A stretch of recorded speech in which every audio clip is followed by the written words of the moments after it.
back in Mozart's time, back in Vivaldi's time, the solo line would kind of come in and out of the orchestra, and the lines were a little more blurred. But the whole romantic ideal from, let's say, Schumann on, with Brahms and Schumann, was the soloist as hero and the orchestra, and so the soloist answers the orchestra, or the soloist reacts to what the orchestra does. And so especially in this Dvorak, I mean, this is a heroic cello part, and it's big, bold statements, big, bold tunes. It's Dvorak at his best, with soulful tunes and fantastic orchestration. But it is a chance for our incredible principal cellist, Hannah Holman, to communicate and to show what a virtuoso she is, and also what a musical soul she is. Dvorak gives the soloist the opportunity to sing and to sing long paragraphs, but also it's very virtuosic.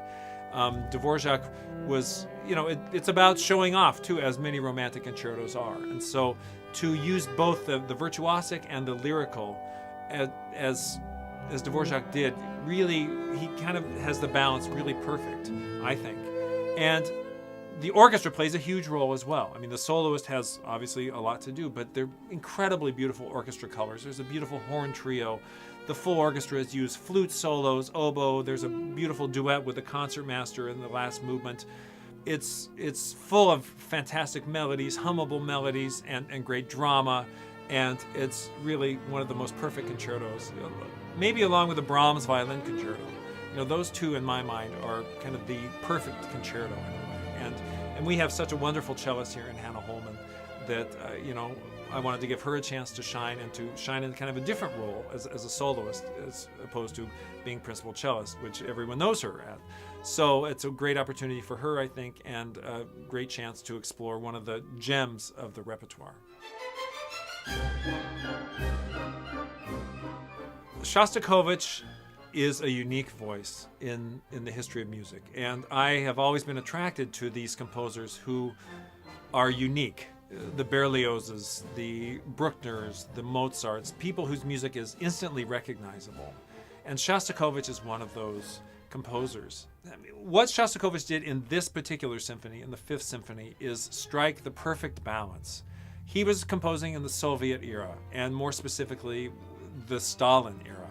And Stalin was not a dumb guy, and Stalin knew the power that the arts have, and therefore it was very important for Stalin to control composers and artists and writers, and to make sure they towed the line, and to make sure they weren't being subversive or writing something or composing something or creating something that was against what Stalin wanted.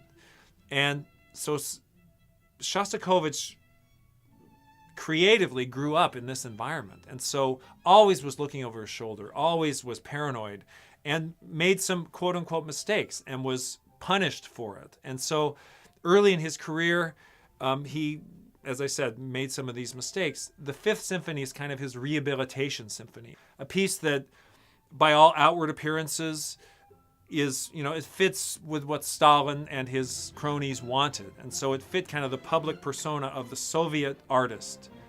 But what's great about it is that it does that on the outside, but it also says so much on the inside. And the reports of the world premiere of the symphony, the audience was touched unbelievably and moved and weeping because they understood what Shostakovich was saying. And thank God Stalin didn't get it, but they understood this third movement, the slow movement, is one of the most intensely personal and powerful statements. It's beautiful, it's anguishing, what Shostakovich is able to do in strictly musically abstract terms. He's not trying to describe something, there's no program that goes with this, but there doesn't need to be, because he was able to really